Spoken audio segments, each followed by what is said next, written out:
Well, hello everyone, and welcome to another bonus episode of the Missing Wolves podcast. I'm your host, Andrew Dukowitz, beat reporter for ZoneCoverage, covering the Lynx, Wolves, and Gophers basketball. And today we got Adam Mayers from DNVR and the All City NBA pod. I always almost mess that up, but Adam, how's it going, man? It's going well, man. Excited for the season. 2 weeks away. Yeah, it seems like it was just a blink of the eye for the Wolves. Part of that is because they pretty much brought back the exact same team. So it's going back into practice. It's a lot of familiar faces, but Denver's kind of done a little bit different. They seem to mix it up quite a bit. I'd like to start with Denver. I mean, how have the vibes been in training camp with all the new pieces? Denver's vibes have been great through training camp. I mean, for whatever that's worth. And really, it started before training camp. You know, last summer, I was very low on the Nuggets last year. I predicted them to struggle. I predicted the team to maybe make some changes, and it's exactly what happened. And a lot of that was because their offseason and their training camp and all the lead up to the season, you could just tell something was off. The team has admitted as much, obviously firing their coach in their front office. But this year, there was a concerted effort by the veterans on the team, both new and old, to try to get together and be together. They sent, I think, 11 guys to the Rico Hines run over the summer as this unofficial, hey, let's all get together and spend a week in LA working out together. So vibes have been very high. The team is, I think, excited. And after winning the title and then going down in 2 Game 7s over their last 2 years, I think they kind of have an understanding of how delicate this opportunity in this window is. Yeah, talk more about kind of the Adelman hire, because Michael Malone gets let go towards the end of the season. I don't think I chatted to you after that. I mean, what was kind of the mood around the team when he got let go? Was it kind of a welcome change, or were they pretty shocked? Oh, absolutely a welcome change. And I think that's why Josh Kroenke made the move. Is you're going into I think they had lost 3 or 4 games in a row. It's the very end of the season. Everybody was miserable. You could just be in that locker room. Nobody was talking. Nobody was responding, to the coach in timeouts. It just was so clear that the team was crashing and burning at that point. And I think Josh Kroenke looked at that and said, are we just going to waste this playoffs? We know how this goes. Like, with the direction the team's going, you're going to go out. You're probably going to lose in the first round, and it's going to be bad. And so he made the change, the latest coach firing ever in the history of the NBA with 3 games to go. They fire the coach, for a playoff team. And it was a shot in the arm. The team came together. They really like David Adelman. He's been with the team for many years, so he knows the culture. He was with the entire arc, basically, of this era. And he's, I think, more of a strategist, less of a general. And I think that's what they need. So the hiring to me was not a surprise, given that they went to Game 7 against the eventual champs. They had a good playoff showing, and all the key guys, Aaron Gordon, Jamal Murray, Nikola Jokic, seemed to have his back. Which that helps a lot. And Adelman, I mean, we had his father, Rick Adelman, here in Minnesota. Awesome coach. Ryan Saunders obviously left in the offseason. Did David kind of reshuffle that staff quite a bit, or did he keep kind of the Malone pieces there? About half and half, but he brought in meaningful people. Basically, if you look at his top 3 assistants, Jared Dudley, JJ Barea, Chase Buford, those guys are all new. And in particular, JJ Barea and Jared Dudley, they're former players and young former players, not like these old guys that played 20 years ago. And I think that tells you something. David Adelman is a strategist, and I think he just wants his brain to be on X's and O's and that part of it. But that's only one corner of coaching. There's also the charisma of leadership and all these other things. And if you look at who he hired, I think he hired guys like, hey, man, I need some ex-players in here with charisma to do the job that I can't do or I don't want to do, because I want to be focused on what the game plan is on both ends of the floor night to night. So, yes, it's a meaningfully different staff, even if there is some holdovers. The main pieces that are going to be right next to him in that front row are all new. Moxie, JJ Barea, full of moxie. I mean, we had him up here in Minnesota. I don't know if he was playing when Rick was the head coach and David was an assistant, but yeah, JJ Barea, I mean, he's awesome. I'm glad he's still around in the NBA because he's a good dude. Also added in quite a few players. I mean, the Michael Porter Jr. trade, I'd just like to get your thoughts on that, because I feel like that was something that anytime I talked to someone from Denver media for the last like 2.5 years, it was just a waiting game almost. Did you feel like that was the case where it was needed and maybe it was done a year too late? It probably was done a year too late, to be honest with you, but it also has to do with what Denver was capable of trading. I mean, they just got access to that 2032 pick, and no sooner did they get access to it, they trade it. So I think if Denver had that asset earlier, if it was available to them, they would have tried to move off. Here's the thing about Denver, and this is going to sound like a whiny complaint, but Denver signed their big three right before the CBA changed.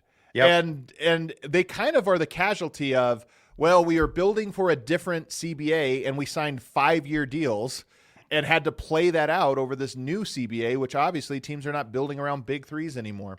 And so I think Denver kind of had to write it out. And the biggest thing about the Cam Johnson trade was it opened up the flexibility to build a deep roster for the first time. The Nuggets won a championship. They had 7 guys.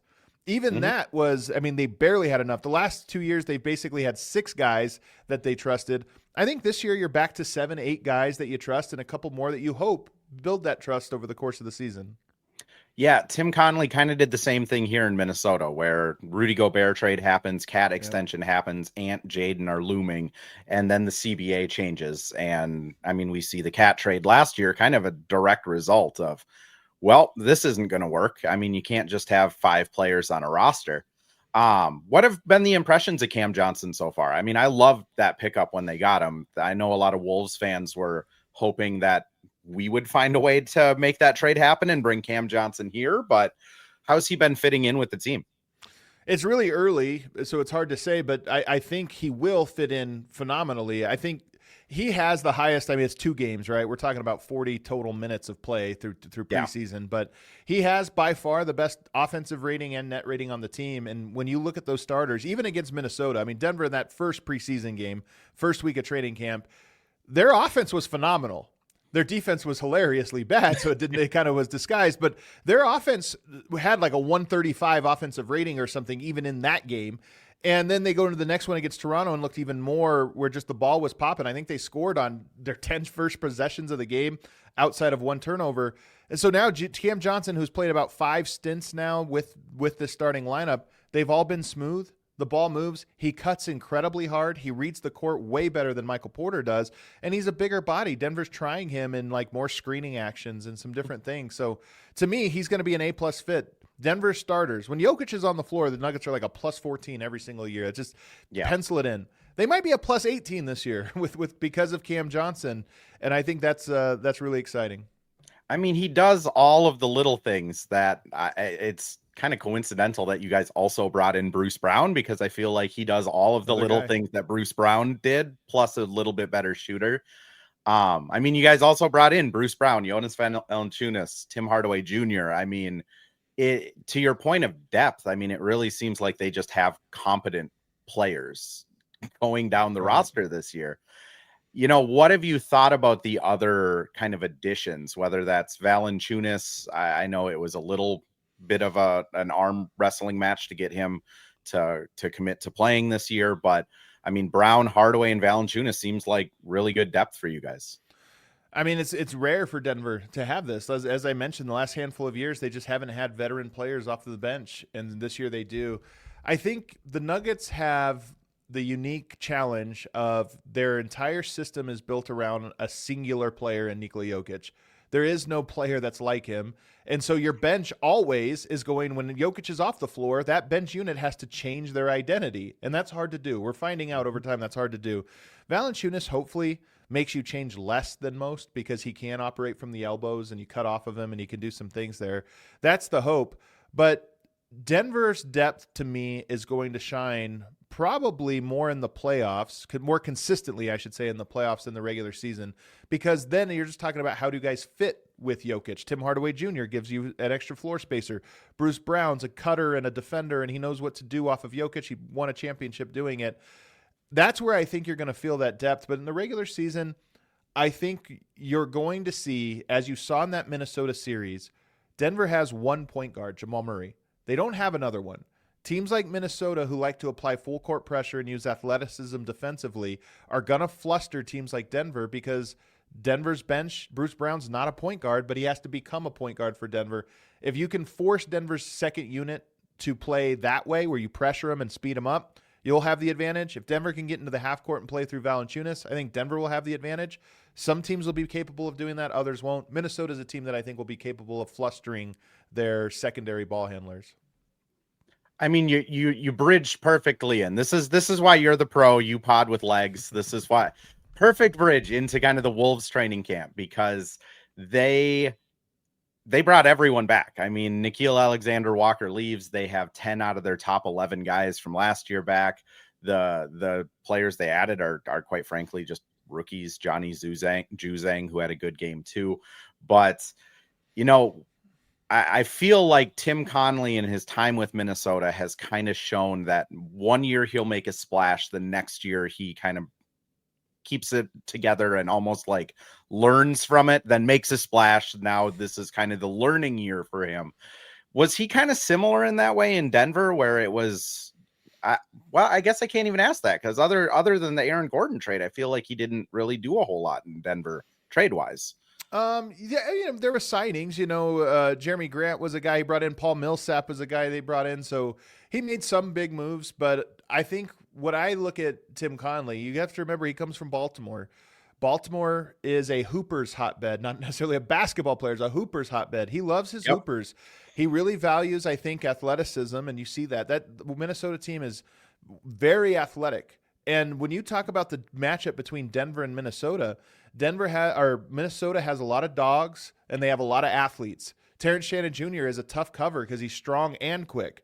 And he gave Denver problems in that game. Bones Highland's quick. Denver, I think, is a team that's about precision and detail, and they're much more of like, hey, when it comes together for them as a team, that's their strength. And that's why I like this matchup. It's sort of, you know, Hoopers and dogs versus basketball players and these tactical experts or whatever. So that's what I look at for him. Even Rob Dillingham is a guy who I know Minnesota fans aren't quite sure what to make. That pick made perfect sense to me from Tim Connelly's lens. He's a great player with one tragic flaw, his size. And Tim loves to gamble on, well, maybe that tragic flaw isn't as big as the upside, you know, that he has. With him, it might not be true. But all these other guys, Terrence Shannon Jr. has a flaw or had a reason he fell in the draft. Like, all these guys have one thing that you say, yeah, but if it weren't for that, what would they be? Tim Connelly loves playing that game. It's the same way this year. I mean, Johan has played basketball for 3.5 years, but he has skill and he's a hooper. I mean, Tim was like, the thing that sold it for us is he can dunk from the free throw line. So like, yep, checks out.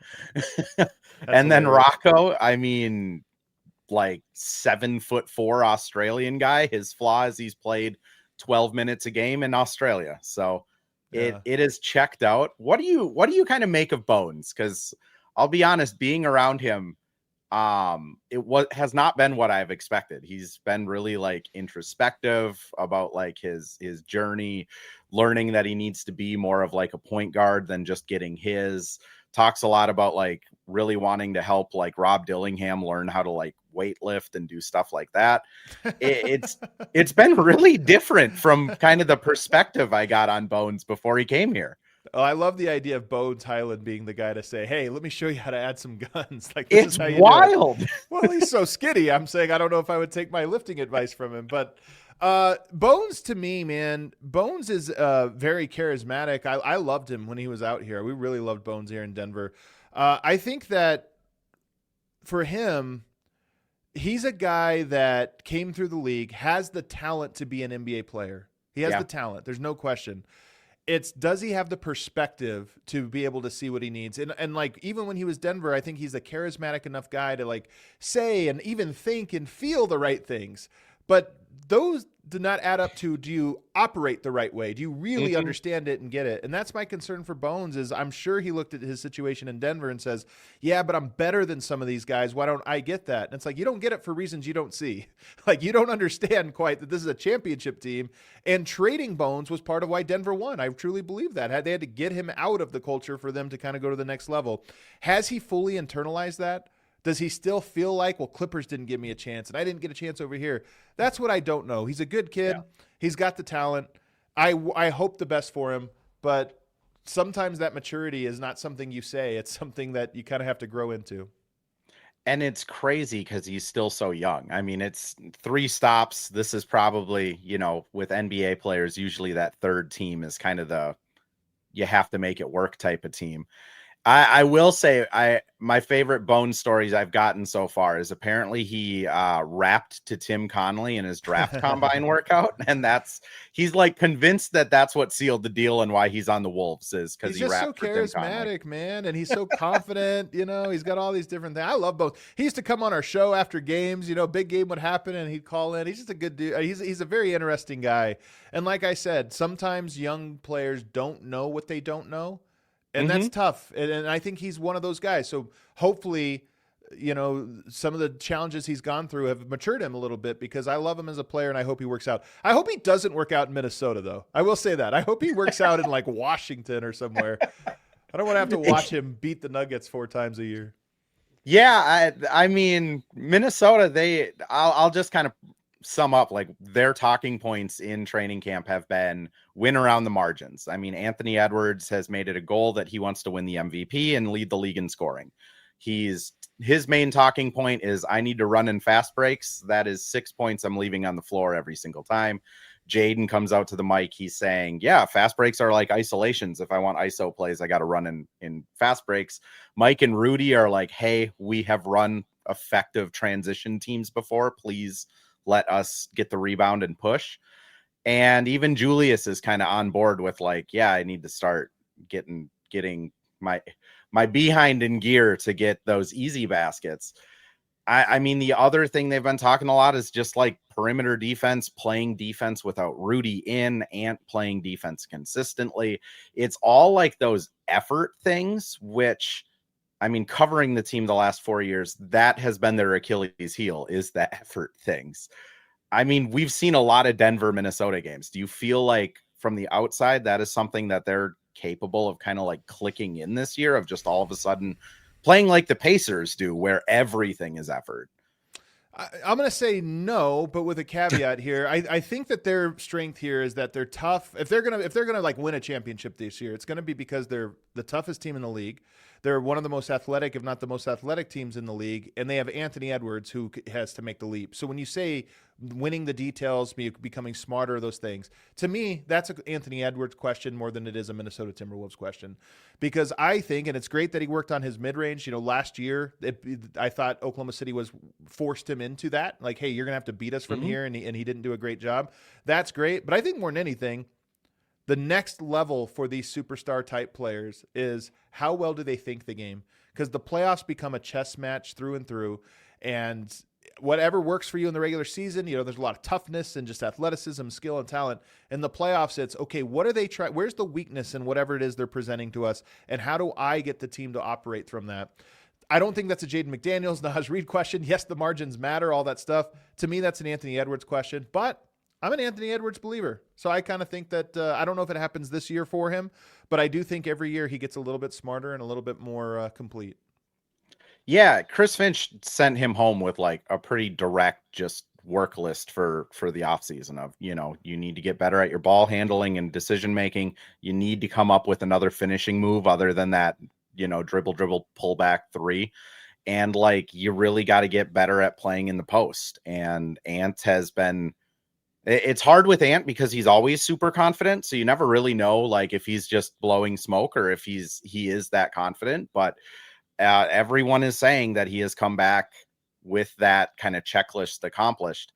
I think the undersold thing when you're bringing up like Ant's IQ, like he is a smart basketball player. He does get it. It just takes him a little while. The issue I find with the Wolves, especially when the playoffs hit, is Mike Conley is so relied on to like almost tell Ant what to do in certain situations. And I mean, the Wolves really made no insurance bets on Mike Conley. They didn't bring in another vet that is like a high IQ player that can play a ton. They didn't shore up the point guard role.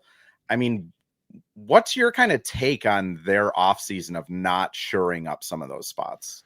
To me, it is the biggest question mark and red flag. Is he's just old, man. He's been around a lot. He's held up surprisingly well, but the wheels fall off at any moment. And I don't think they can get through this without Mike Conley, both in the playoffs but even in the regular season. If he went down and missed like 20 games or something like that, I think they would struggle because their team would become a little bit more one-dimensional. So Tim Conley's making that bet on some of his young guys to be able to handle that. I will say this. I think the league is learning from teams like the Timberwolves and the Pacers, to some extent the Timberwolves and the Thunder. Full court pressure is going to be one of the things almost every team does this year. And so I think in the past you could say, we'll put Jalen Clark on ball, we'll do this or that. But this year it's like, but can he handle full court pressure from Davion Mitchell? Because that's the question. And if the answer is no, then you're going to have all the other talents kind of go out the window. Yeah, and to that point, I mean, the Wolves have talked about that a lot of Jalen Clark. Rob Dillingham has even said that when he gets minutes, he's supposed to full court every opportunity. I mean, that is going to be a fundamental part of their identity is those backups, especially just blitzing. I know we talked about getting out of here after about 20, 30 minutes, but I do want to just ask you, Wolves Nuggets didn't play each other in the playoffs last year. I mean, frankly, the Nuggets put out a heck of a better fight against Oklahoma City than the Wolves did. But is this still a rivalry? Do you still kind of feel like the Wolves Nuggets is something that's brewing and is going to kind of carry over through the years? I mean, there's no question about it. The rivalry was formed before it even happened. It was when Tim Conley went there. Enjoyed Chris Finch, by the way, who comes from that Malone coaching tree. So for me, and we love Tim Conley. That's one of my favorite people. So that's by no means whatever. That's more like a sibling rivalry at this point. But look, man, Minnesota is the team that has sunned Denver for the last 2 years. I mean, they've owned them. Denver obviously bounced them en route to a championship. And so now, to me, I look at it as this feels like the rubber match, this next phase. You have the early phase, Denver's on top. Minnesota kind of was on top for the last 2 years in the individual rivalry. I think Denver has been a very flawed team over the last 2 years. And more to the point, I think Jamal Murray's been a very flawed player. And Denver is scary in large part. Obviously, Jokic is the steadying force. Jamal Murray makes them scary. I don't think Minnesota's scared of him. And that's what makes this matchup so great. I think Jamal Murray is coming into the season with way more in shape and way more excitement. But I think Anthony Edwards kind of wants to break him. And I think he has broken him over the last couple of years. And now the question is, does Jamal Murray, who's so tough and so he big moment player, that's the one team that he seems like a little nervous for. And that's why I think this is definitely a rivalry and something I'm excited to see this year. I think Denver's going to perform better in that matchup this year. But if they don't, it might break them. So that's why it's exciting. I mean, I always contend that it started when Taj Gibson stopped Jokic in the corner for the Wolves to get into the playoffs. You know what? I forgot about this. That's right. That's right. So there's even a series before that of Minnesota Denver rivalry. I forgot. Them on the rise. It just seems like every kind of step of the last 7-8 years, the Nuggets have been either an obstacle or the thing that stopped the Wolves, which that's why I'm glad you could come on, because I feel, this is a series that fans particularly enjoy. I particularly enjoy it. Last thing I just want to ask you, Oklahoma City probably finishing first in the West. What's your 2, 3, and 4 right now if you had to stack them? I'm going to go Denver 2. I think Minnesota could be 3. Their regular season has more question marks to me than maybe even Denver does. Houston, I'm a little bit lower on than most people. And then it's just going to be bunched up. But I might go Denver 2. We'll say Houston 3, Minnesota 4. I could see that. And then in the playoffs, I'm going to say Oklahoma City, Denver, Minnesota. That's my top 3. Yeah, I Oklahoma City 1. I have Minnesota 2. I just think they're going to start really well. I've been kind of cautioning fans that the end of this season might be a lot worse than the beginning of this season, because as teams are getting kind of figured out, the Wolves are going to just, if they have put what they want to do to practice, they're going to kind of blow through teams. And then maybe the end of the season, they lose some ground. Denver, I think, is 3. And then I still think Houston's going to be really good as well at 4. But Adam, thank you so much for coming on. I do want to give you the opportunity. Anything you want to shout out, anything you want to plug? I'm sure most people know where to find you, but where can they find you if they don't? The All NBA show with Tim Legler is the thing I'll plug. I don't think Wolves fans want to watch a Nugget show, but the All NBA show, me and Tim Legler, we're doing 2 times a week this year, which should be pretty good, man. It gives us a chance to talk hoops every week, and I love talking hoops with Tim, man. He's Legs is the GOAT. I mean, you guys do an awesome job. I listen to it. It's a couple people in the comments have commented that you're a pretty smart guy because you're high on the Wolves. So thank you, Adam. I appreciate it. And we'll be back next week. I believe we have Jordan Dye coming on, Wolves courtside superfan. So stay tuned for that, everyone.